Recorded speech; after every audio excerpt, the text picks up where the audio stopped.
Kembali lagi bersama saya Hani Nur Latifah. Di video saya kali ini, saya akan membahas sebuah jurnal yang menarik yang ditulis oleh Miriam Dechner, Stephanie Moser, dan Doris Lewalter pada tahun 2022 tentang Digital Media in Institutional Informal Learning Places. Mari kita simak videonya. Introduction. Di sini, di luar institusi formal seperti sekolah dan perguruan tinggi, peserta didik juga dapat memperoleh berbagai pengalaman belajar dengan berbagai cara melalui keaslian lokasi dan objek di tempat pembelajaran informal atau bisa disebut Institutional Informal Learning Places (IILP) seperti di museum, temuan arkeologis dan kebun binatang atau akuarium. Media digital dapat dimanfaatkan dengan berbagai cara, misalnya secara visual dan adaptif, atau mencampurkan lingkungan virtual dan nyata, adaptif dan interaktif, tingkat pengetahuan pelajar, dan sarana untuk learning aktif. Pada penelitian Zhou, Chen, dan Wang 2022 menambahkan bahwa augmented reality dan virtual reality sebagian besar telah digunakan oleh siswa kelas 12 di museum seni, sains, terutama untuk memperoleh pengetahuan deklaratif.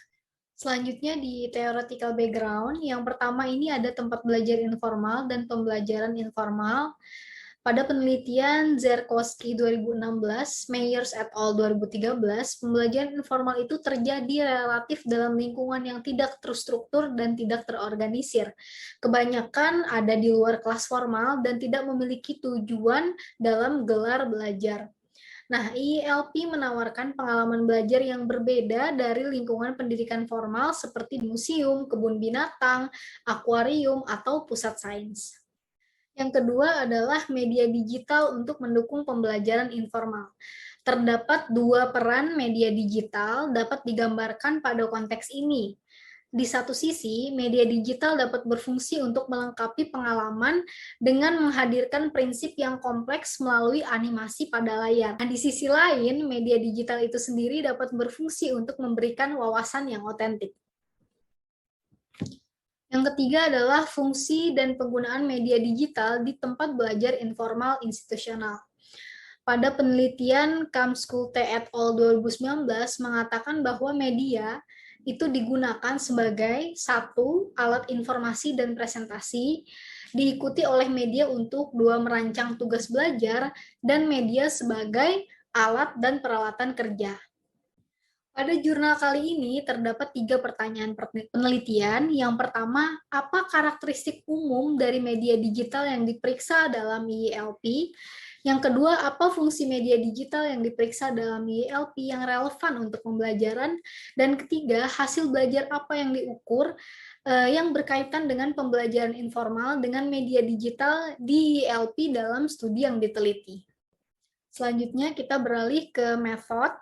Dalam metode penelitian ini adalah kualitatif analisis isi dengan teknik pengambilan sampel, purposive sampling yang ditentukan dengan beberapa kriteria seperti adanya artikel yang sama dalam database, adanya hubungan sampel artikel dengan variabel penelitian, dan kecocokan antara sampel artikel dengan pertanyaan penelitian. Kemudian dilanjutkan dengan metode sampling referensi silang dengan cara mengidentifikasi studi lain yang relevan dengan tujuan penelitian.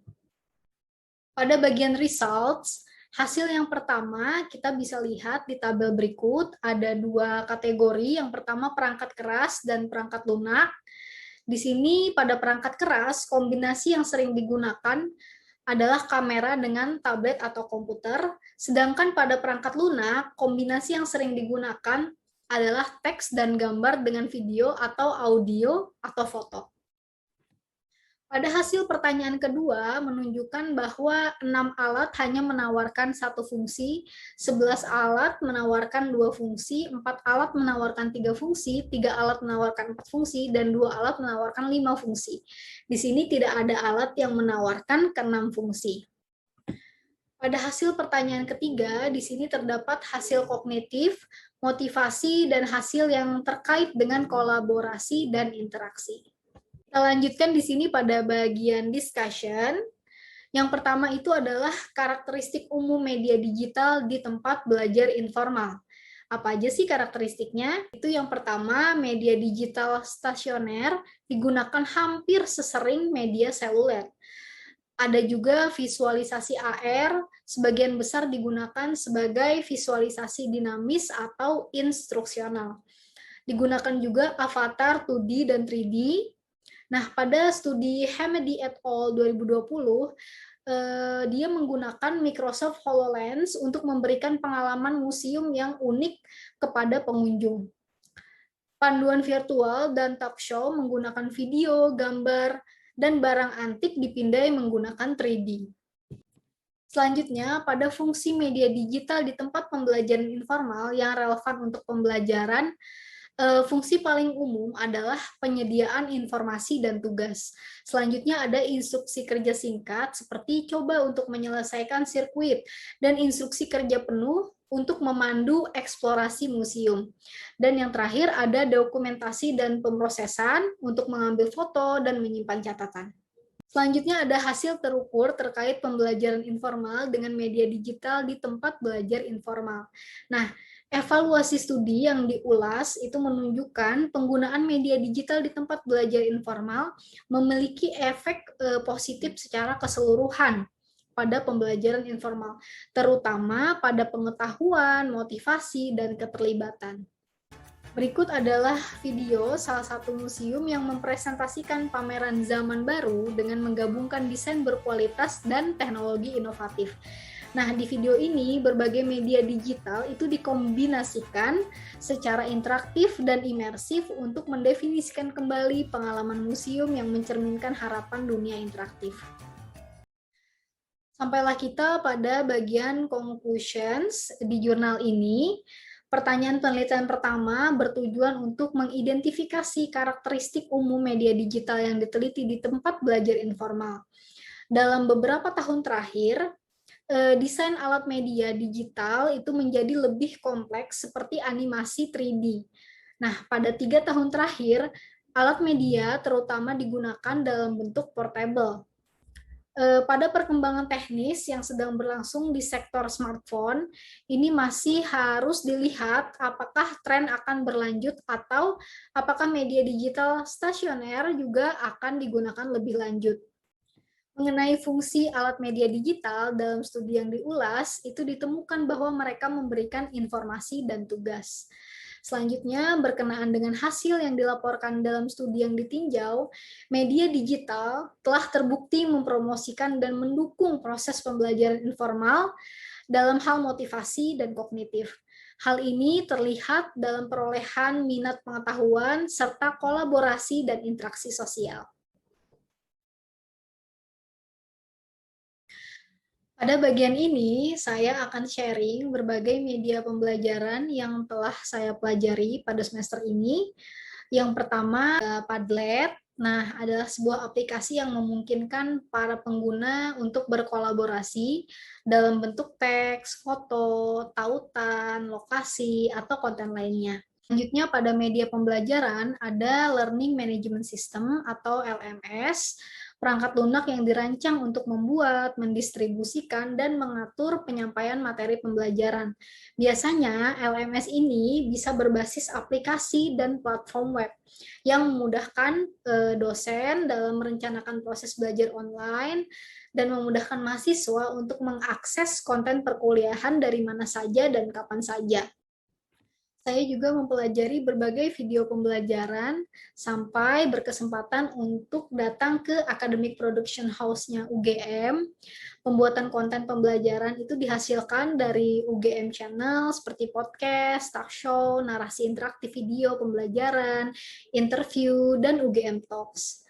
Nah, ruangan produksinya juga berbagai macam, seperti menggunakan green screen, lightboard, dan terdapat juga ruangan voice over yang kedap suara. Ada berbagai style dalam menyampaikan materi dan video pembelajaran. Yang pertama, di sini gambar berikut adalah screencasting with pen tablet. Dan yang ini adalah screencasting with webcam. Ada juga free recording, top recording, dan lightboard. Saya juga mempelajari tentang micro-credential atau sertifikasi atas pengembangan keterampilan yang bersifat spesifik yang dapat diperoleh dengan mudah melalui berbagai online courses. Platform penyedia micro-credential itu antara lain Coursera, Udemy, Indonesia X, dan Active8. Berbagai manfaat micro-credential untuk institusi dan peserta didik. Untuk institusi, yaitu memberikan pembelajaran berbasis informal layaknya ekstra kurikuler. Dan untuk peserta didik, mereka dapat mengambil kursus secara spesifik, mendapatkan fleksibilitas dan mengatur kecepatan belajar sendiri, memenuhi skills gaps, dan sebagai bukti keterampilan dan kompetensi untuk keperluan pekerjaan. Untuk tantangannya sendiri, ini terbagi menjadi dua. Yang pertama ada tantangan penyelenggara atau pendidik, dan yang kedua adalah tantangan peserta didik. Untuk penyelenggara atau pendidik, ada perbedaan pengertian, keterampilan teknologi, konektivitas internet, pengelolaan jumlah pelajar online secara massal seperti memantau dan menilai pembelajaran, serta memastikan kredibilitas modul dari micro-credential. Sementara untuk peserta didik sendiri juga mempunyai perbedaan pengertian terhadap micro-credential, adanya tantangan keterampilan teknologi, konektivitas internet, memilih program yang tepat untuk kursus online, serta drop out dari kursus online. Selanjutnya adalah strategi pengembangan dari micro-credential. Yang pertama ada konseptualisasi, yang kedua adalah mengidentifikasi dan memikirkan mengenai hambatan yang mungkin dihadapi, lalu dilanjutkan oleh pengembangan, dan micro-credential community saling terlibat dalam memastikan kualitas dan relevansi, serta harus adanya evaluasi dari pengembangan tersebut. Sekian untuk video saya kali ini, semoga bermanfaat untuk kalian semua. Sampai jumpa di video saya yang lainnya.